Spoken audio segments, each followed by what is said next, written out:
Right.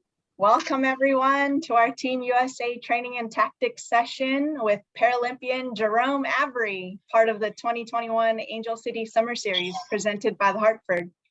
It's an honor to have Jerome with us tonight before he heads to Tokyo. So let's show him some love, guys. Woo. A couple of quick things before we get started. Please remain on mute for the duration of this session so everyone can hear Jerome. If you have questions or comments, please write them in the chat. We recommend when the session begins to go to the top right-hand corner of your Zoom screen and make sure you're on active speaker view so you can see the coaches or the speaker on a bigger screen. Another quick Zoom note for our adaptive athletes. Please make sure that your Zoom name is accurate so we can give you that 10 points for attending today's session. Remember that every virtual event you attend throughout the summer series will give you 10 points. And each 100 points unlocks Angel City swag and other cool prizes. And you can get even more points by sharing that you're participating on social media and encouraging your friends or family to join you.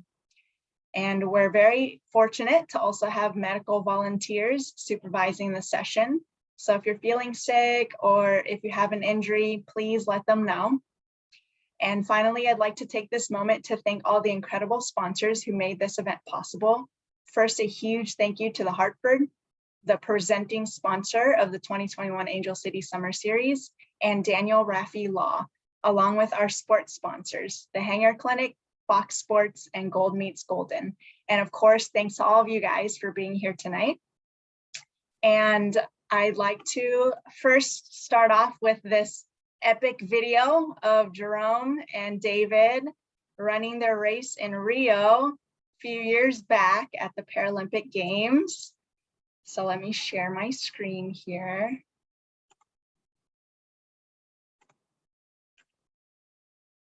Can you guys see it okay? Yes.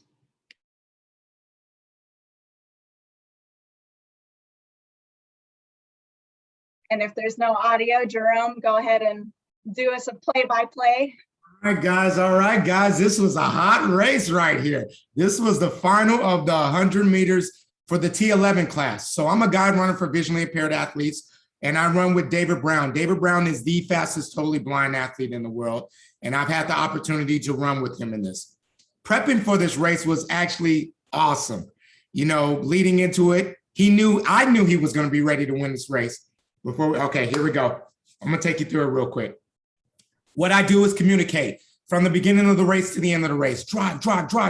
There you go. Use your arms. We're at the 50-meter mark. Keep your arms going all the way through. You're looking good. Lean. And then that's how we usually run when we cross the finish line. I make sure that I communicate to him all the way from the beginning of the race to the end of the race.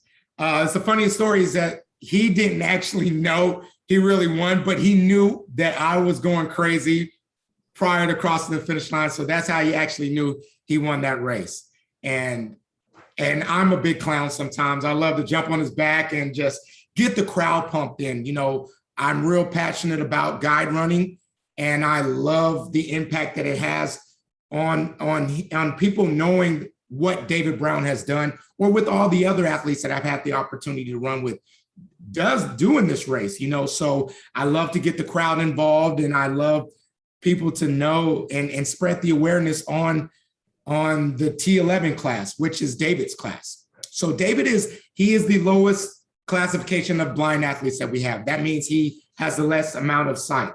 In his class, everybody has to wear a blinder. So to that, and that's pretty much to keep the whole playing field even, you know, to keep everybody even in that whole playing field. So nobody has light perceptions when they wear the blinder. Underneath the blinder, there's goals to make sure that it's completely dark. So he's fully relying on me in the race while we're running. Now for us in our classification, we're allowed 2 lanes instead of 1 lane. And if I step out of the line on my side, or if he steps out of the lane on his side, that's a disqualification. Also, if I cross before him in that race at the finish line, that's another disqualification. So while I'm talking to him, I also have to be mindful that I can't step out, or I have to also use my visuals to make sure he's staying within those 2 lanes that he has no issue of going outside of his lane. Also, I got to be mindful when we're crossing that lane to veer back a little bit. Just like in that video you saw, I veer back. Even though I'm keeping that same stride pattern, I'll slightly veer back to allow him to cross the finish line first. So those are the things that I look for while I'm guide running. And I like to say guide running is pretty much like a three-legged race. If you guys have ever done a three-legged sack race while you're running where you tie your foot up, or if you have the sack race, the cadence have to match exactly in order for you to run down. But instead of us being connected by the leg, we're connected by the fingers. So we have a little string that actually connects us. And it's probably about 4 inches now. And we have a universal string that everybody has to wear. Normally, it used to be a shoestring, or people have their own little makeshift ways of connecting each other. But now it's a tether with a rubber end on each side. And that's one that all athletes have to use. David created this awesome shoestring that connected each finger together. Middle part was a knot, and then the other one had another loop that connected each finger together, and we'll just slide our fingers in. But now the rules have changed a little bit, because the closer you are, the easier it is to kind of, as a guide runner, to pull the athlete. And that's something that's a big no-no in the world of guide running. We can't pull the athletes. We have to run alongside of them and make sure we communicate. So if they see anything, the officials see anything of us pulling, or even if we're too far back and the athlete are leading, that's also another disqualification. So these are all of the things that I have to take into consideration while running. And the craziest part is there's times where David can accelerate out of the starting blocks, because even though I'm faster, as a guide runner, we're always faster than the athletes that we run with. Even though I'm faster, the guy with me may react quicker off the gun. So if the gun goes off, boom, he may react quicker. I still have to be ready to go. Like, okay, he's ready. So let me go and pick up the pace and just make sure that I'm there alongside of him, and not hindering or slowing back or pulling him while we're running. So these are a lot of considerations that I have to take in while we're running. Now that's actually the fun part of it. The part that can kind of get interesting is training day in and day out with the athletes that you run with. You build a relationship with them, and it becomes more than just training partners. You have a bond. You become great friends. We train outside. We hang out with each other outside of training. So those are the cool things about it. But also, while we're at these races, there's nerves that could be in the race. So now I'm not only a guide runner, but I feel in some instance I become a trainer. I become the coach. I'm not necessarily the coach because we have a coach, but I would like to say I'm the assistant coach. I am the guy that could actually be on the track. So our coach relays the messages to me. Hey, you and David you should work on this. And then I'll relay the message to David while we're running. So I kind of got the best of both worlds. I get to be a motivator. I get to be a guy, in a sense, pushing him and going. I guess you would say a leader in this sense too as well, and figuring out different ways to keep him going. I like to say I paint that picture in a way that David can see it, even though he has no vision. And those are things that I definitely think that is important. And those are the things that I've learned from working with amazing guys. And the first guy that I worked with was Lex Gillette. He is the guy that actually introduced me to the sport. And I don't know if you guys know who Lex Gillette is, but if you don't, you need to meet this guy. This guy is amazing. He is, and if you know him, he is the world record holder in long jump. And if you don't know what long jump is, please Google Lex Gillette and everything is there for you. So now I'm gonna go back a little bit to my story on guiding and how I got into the sport. When I got into the sport, actually prior to the sport, my whole goal was to be an Olympian. and opportunity had presented itself as I got older. You know, I've trained to be an elite athlete, looking up to guys as such as Al Joyner, you know, Maurice Green, who else? Michael Johnson, and all of these elite athletes that were out there. And my father was definitely, and mother was definitely a big inspiration in pushing me into the sport and saying, hey, you know, let's make this happen. So they constantly got me into summer track and all of the programs that were open to me. And my father ran too. So of course he was my coach at one point in time, which was tough. But at the end of the day, he was very inspirational, and he pushed me to a place that I never thought I would be at. So leading into that, high school, I gotten faster, and just so happened the high school that I went to was a high school that we had an Olympian by the name of Tommy Smith. And 68 games in Mexico, for those that don't know, Tommy Smith, for civil rights, he had raised the fist. So if those that don't know, that's who Tommy Smith is. And he did an assembly. He was at an assembly talking about, you know, I made it to the Olympic Games. I'm from here and you can do it. Mind you, I'm the athlete looking up to this guy, and I'm thinking, yeah, I'm fast, you know, I can do this. I can do this. And prior to that, I'm breaking all of his records as a senior in high school. So I'm sitting back thinking to myself, yeah, I can do this. I can do this. This is something that I want to pursue. And the cool thing is, he went to school with my uncles. He knew my mom and my family. So there was this little rivalry with my mother's maiden name, which is the Youngs versus the Smiths.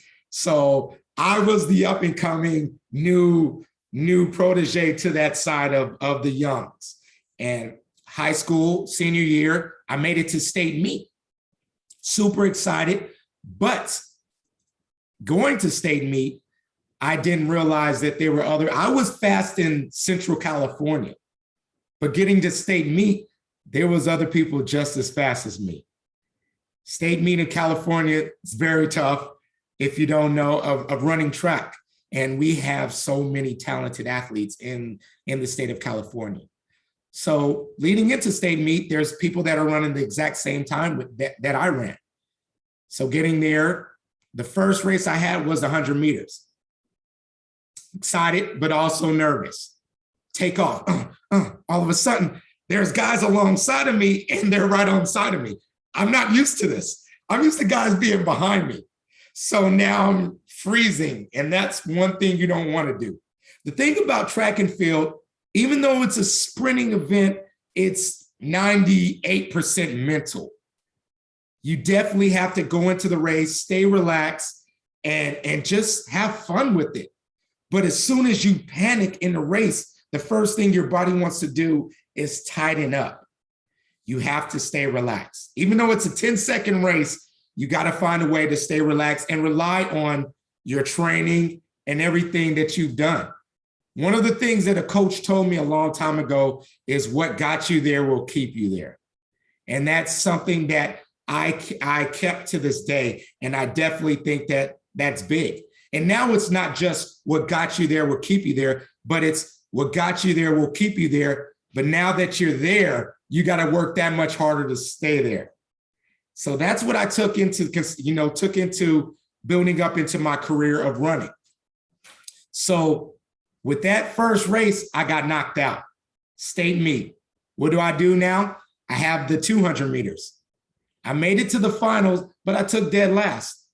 So leading into college now, that was a different transition. This was something that I wanted to do. I wanted to run track and go to school. I was excited about this journey, and this is something that I wanted to really focus in on doing. So I ended up going into a junior college. There was a bunch of offers for a bunch of different colleges, but at that point in time, I felt that a junior college would best fit me at that time. So I went to a junior college, and I had to work on my craft. I worked out. I focused on gym, and I got stronger. I was still, let me tell you this. My first Olympic trials, when I qualified, I weighed 110 pounds soaking wet. Soaking wet. So let me go back to college. Building up to it, I was super excited, ready to go. First year, I went from a 10.5 in high school to a 10.2. The 10.2 qualified me for the Olympic trials, for the Olympics, period. So I was super excited, but I was young. I think I was more or less excited of having the opportunity of qualifying for the Olympic trials. So now we're leading into, still in college, but leading into the Olympic trials. Now I'm gonna date myself a little bit. I'm the grandfather of track and field. And the first time that I qualified for the Olympic trials, I was 18, and it was 2000. So that should give you a math of where I'm at in my age. But going to that, I was a young one in it, and I was inexperienced, but I was fast. I was genuinely fast and just pure talent that I had. First race come around, running. Actually, before I run, let me go back to this. I'm racing and I'm nervous. I have this guy onto my side who I've watched race since I was earlier on as a teen. And then I have another guy onto the side of me who is Maurice Green. And for those that didn't know, Maurice Green was a former record holder in the 100 meters before Usain Bolt. So I'm nervous, but at the same time, I deserve to be there. I train hard. I've ran the times. I deserve to be there. But what threw me off is the Jumbotron that they had right in front of me.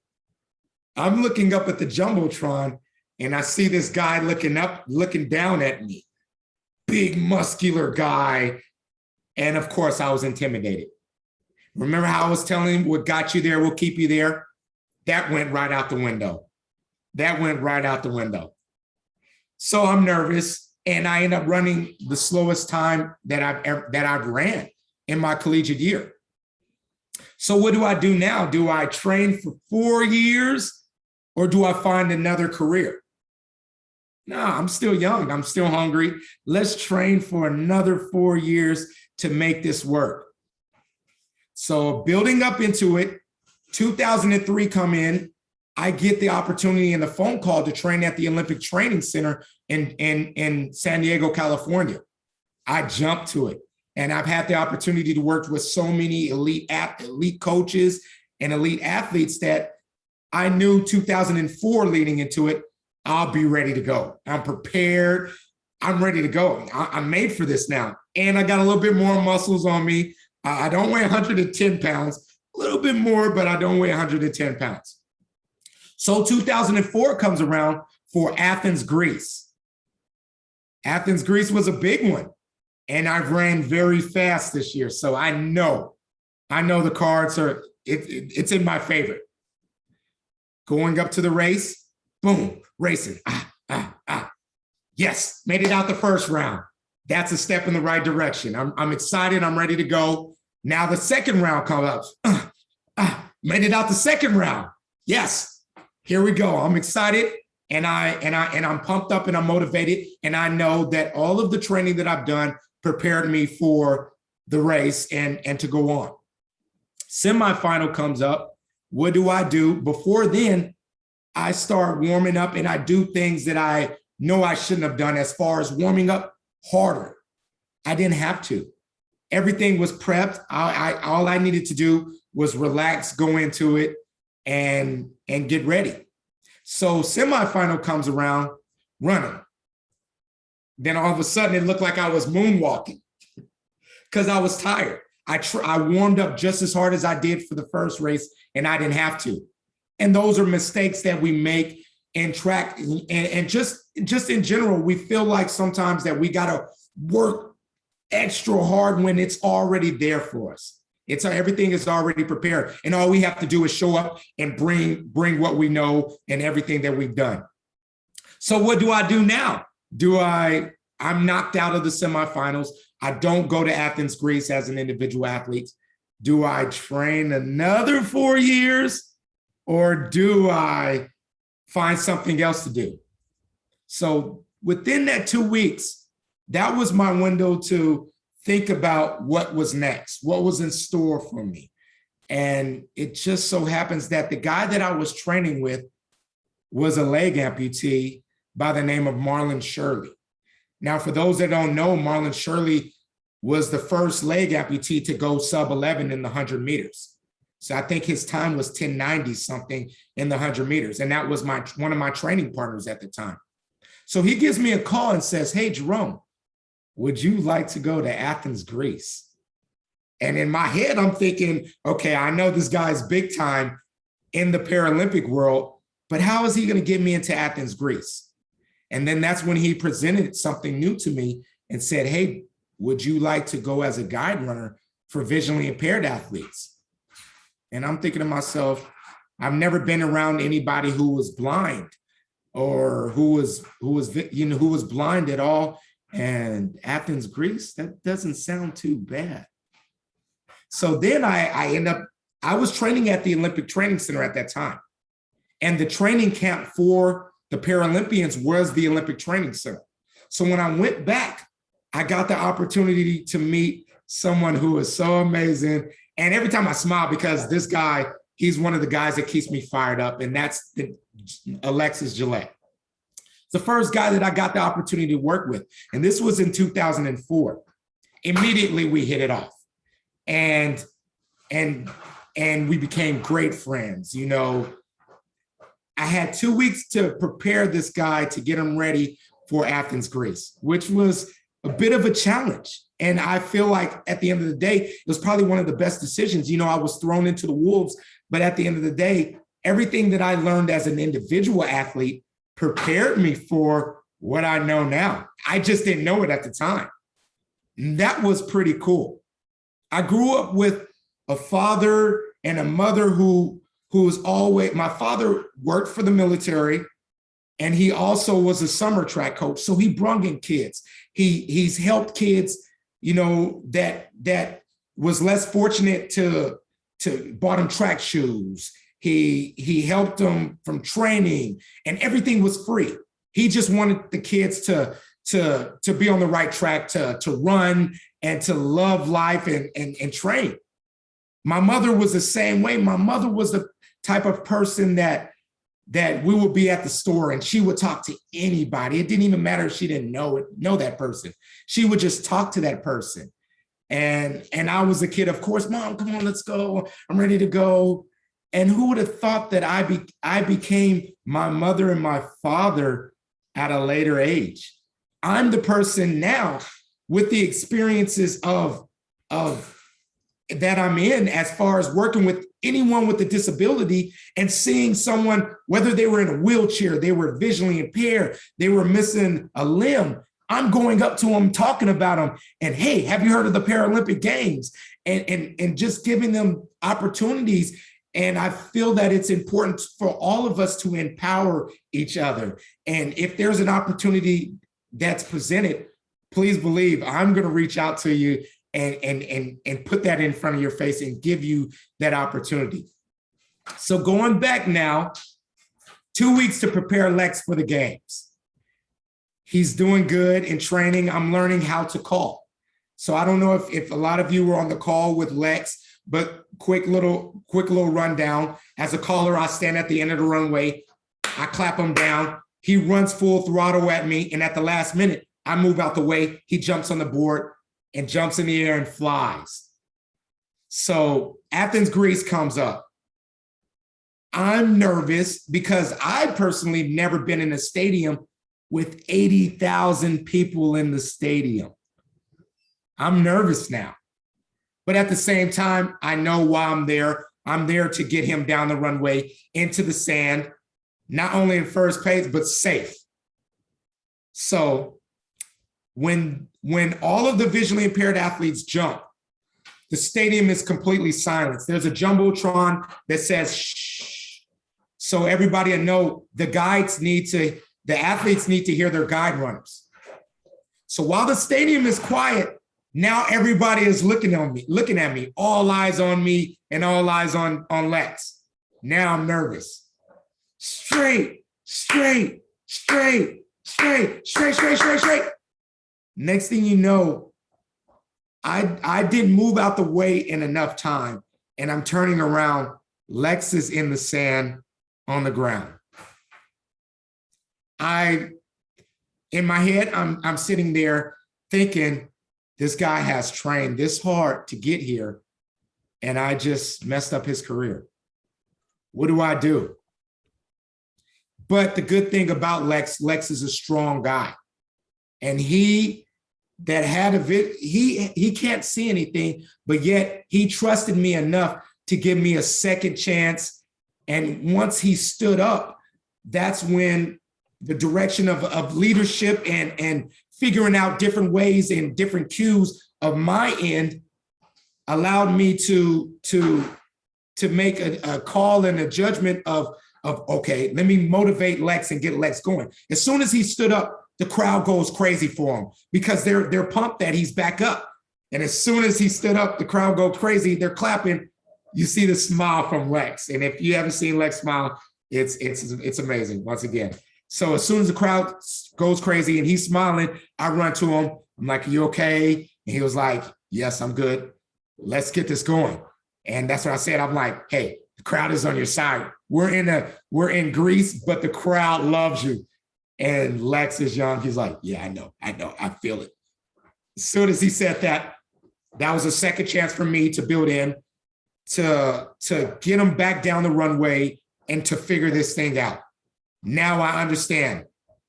I got to get him down this runway. I got to move out the way. And those are the learning curves that we had in this, being aware of your surroundings, figuring out the different ways of communication, having him trust in me and me trusting in myself too as well to do the job. He comes down straight, boom, boom, boom. Silver medal off his first jump of us jumping. That was amazing feeling right there. He getting the silver medal. But still, being there was bittersweet for me in the sense that leading into 2004, I was training for the Olympics. It was bittersweet because while I was there, all of the athletes that I trained with, my roommates, they were already gone because they were there for the Olympics. So for those that don't know, 2 weeks to 3 weeks after the Olympics, then comes the Paralympics. So all of my friends and everybody that I trained with was there. So it was a little bit bittersweet up until putting Lex on that podium, the flag, the medal around him, the smile on his face. That's when I knew, hey, this is something that I can do. This is something that's awesome. I love this feeling of being a part of something bigger than myself. But also, I still was young and I still wanted to compete. But this opened up another door for me. So leading into it, 2008 comes up. In between that, we started getting more talented vision impaired athletes. So there was only so much that I can do. I had Lex that I was calling, and I had another guy that was up and coming that didn't have a guide runner. So what do I have? There was only so much that I could do as a guide. So now we need more guides. The cool thing about my position and about what I do is that I know so many amazing, talented athletes that were looking for another route, because their career may have plateaued or they may have reached the ceiling as an elite athlete. So that's when opportunity presented itself that I was able to connect Lex Gillette and Wesley Williams. And they're connected. And I know Wesley from summer track, and it was a perfect fit. It's not really easy to bring in a guide because once again, there's a connection. You have to have that bond. You have to have that good connection, and it goes beyond just track. That relationships definitely has to match, and theirs did. So that allowed me now to focus a little bit more on the other athletes that were coming in. We had a lot of young guys coming in. So 2008 comes up, and there was a guy by the name of Josiah Jameson. Josiah Jameson was a young guy, and if there's videos floating around, but with his classification, he's a T12. So for those that don't know, there's a T11, which is Lex Gillette and David Brown, the guy that I run in, and they're the lowest classification. They're completely blind. They can't see. Some of them may have light perception, but that's as far as that. They can't make out shapes or anything. And then the T12, it kind of ranges, depending on the light. If it's dark, some can't see at all. Or if it's light, maybe they can make out shapes and sizes. So what I would do is run alongside of them instead of us being connected, but I'm still communicating. I'm still talking to them. The guy that I was running with in 2008, he was a T12. So all I had to do was run alongside of him and talk to him. The pretty crazy thing about the guy that I was running with in 2008 was that he was 6'4". I'm only 5'10".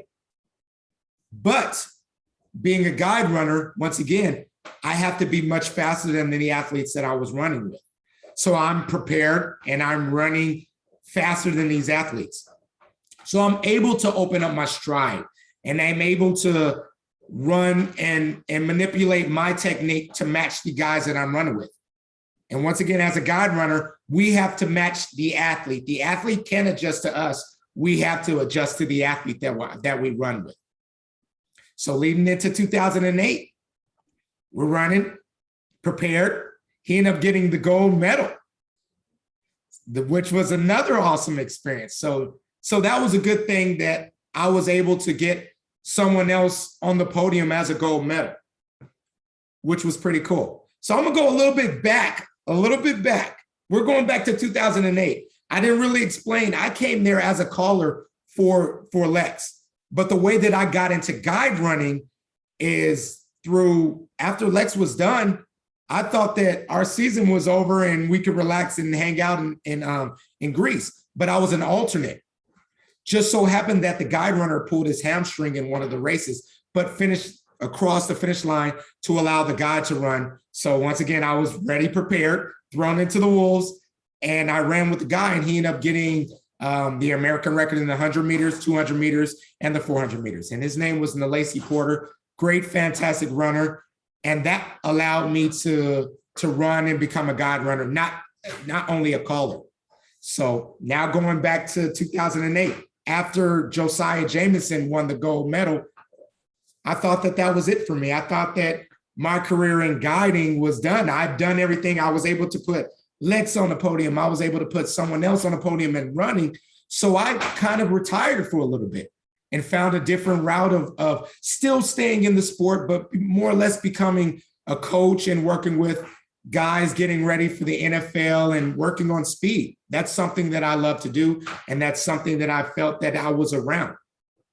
But it wasn't until 2011 came around to where they started awarding guides medals as well. So I was like, this would be another experience. Mind you, I actually started getting back into running as an individual as well. So I was like, okay, this could be a cool opportunity. And I got a call from Josiah, the last guy that I ran with. And he says, come back, let's do this. Let's get you a medal, which was pretty awesome for him to think about me and wanting to get me a medal.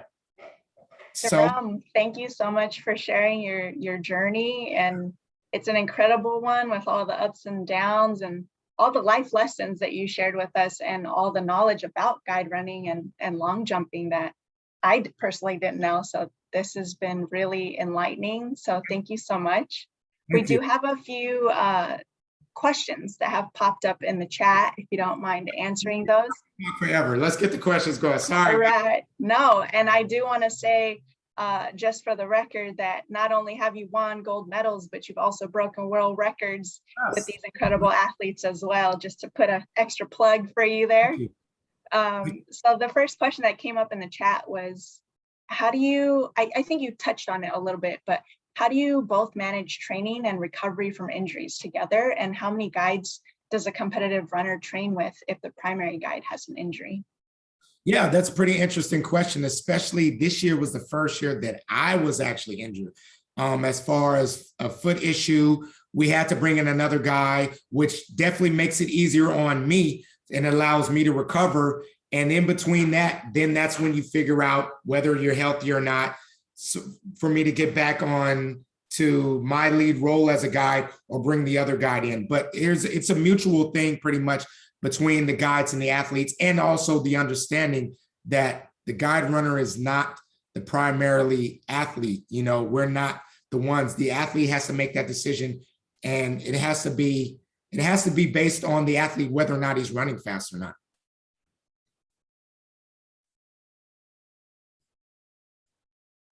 Well, sorry to hear about your injury, but hopefully you're recovering well.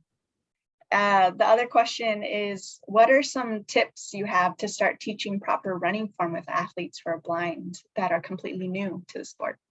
One thing that definitely you have to paint the picture in a different way where they understand.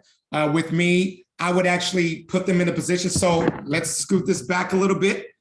So with the running form and the technique, parallel is very important. So I would actually have them in a position alongside of a wall so they'll know where parallel is. And also the toe up, their toe has to be up in a certain position. So more or less it's hands-on now and just figuring out different ways and different cues, you know, whether jumping in sand. If they can't jump in the sand, I would put them on a high jump pit. And the high jump pit where they'll be able to jump on the high jump pit, which is a much softer surface, so they'd feel comfortable and then start gradually going to the sand, or whether they were just running, being connected in an open, huge open field. Have them in an open field. Clap them down. If you don't have the tempo and the speed to run with them, that's perfectly fine. But you can also be a caller, have them in a huge open field, clap them down. Let them know their surroundings and let them feel comfortable in that area. Clap them down and work on those different cues in between that. Awesome. Kind of using the other senses, yeah, like touch and hearing. Awesome. We have a controversial question here. Who do you think is going to bring home more Team USA medals, track or field? Ooh, that's a good one right there. But I'm gonna have to go with track. Me being a track runner, but that's a tough one. I'm honestly hoping that we bring home everybody medals. I'm hoping that the team that they're bringing is a very strong team. A lot of youngsters that are really stepping up. So hopefully we'll bring home a lot of medals. I definitely think we're strong in the throws, and our high jumpers are strong from our classifications. And as you guys know, Ezra, Sam, was a super talented athlete. So it's always good to have the youngsters come up and step up and showcase their talents. Yeah, Ezra right here from Angel City. How about, what are some of your other favorite adaptive sports to watch that you've discovered since going to the Paralympics? Goal ball, I've definitely been watching a little bit of goal ball. Let me see what else. Seated volleyball, basketball, of course. And gosh, man, there's so many. I can name everybody. This is the thing about me. When the opportunity presents itself of me being able to learn about other sports, that's what I do. And I even put myself in their shoes. I would get in the chairs. I would see the different techniques of pushing. I would learn how to push. I would get in a chair and try to play basketball in a chair. And it's tough. It's not easy. So my hats are off to everybody that could do those things. I've even tried to do what Ezra do, jump off of one leg off of high platforms, which I'm not as high as him, but to do those things, the strength that you would have to have, it's incredible. It's definitely incredible. So I would say a lot of the sports, but definitely goal ball, basketball, and seated volleyball. Some of my favorites. And swimming. I got to throw in swimming. Nice. Yeah, we look forward to watching all those televised. And then how long did it take you to feel confident in your ability to be a guide runner? Well, to be honest, I hate to brag, but I'm a pretty good dancer. And guide running consists of cadence. Your cadence have to match exactly. And I'm really good with cadence. And every step we do it's almost like a rhythm. Boom, boom, boom, boom, boom, boom, boom, boom. boom. And I'm really good at cadence. So I was able to jump into it. And remember how I was telling you the things that I've learned as an individual athlete kind of carried me over to guide running. And when I was young, I used to race against people and line up and do the friendly banter, look at them and talk while I was running alongside of them. And who would have thought that that prepared me to this? So it's a cadence thing. It's a mimicking a running form. And I was pretty good at that. I love that, from trash talking to team talking.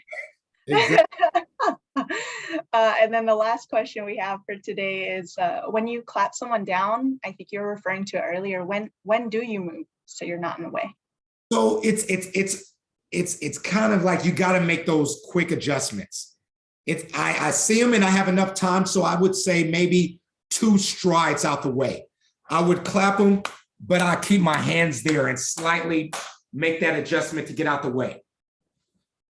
It's quick. And when you have Lex Gillette running full throttle, you better move out the way because he's coming.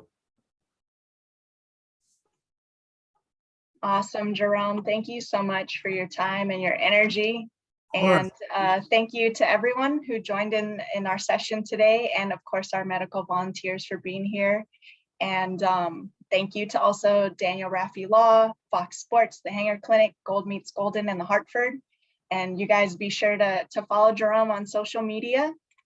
His Instagram is at Jerome Avery. Let me put this in the chat for you guys right there.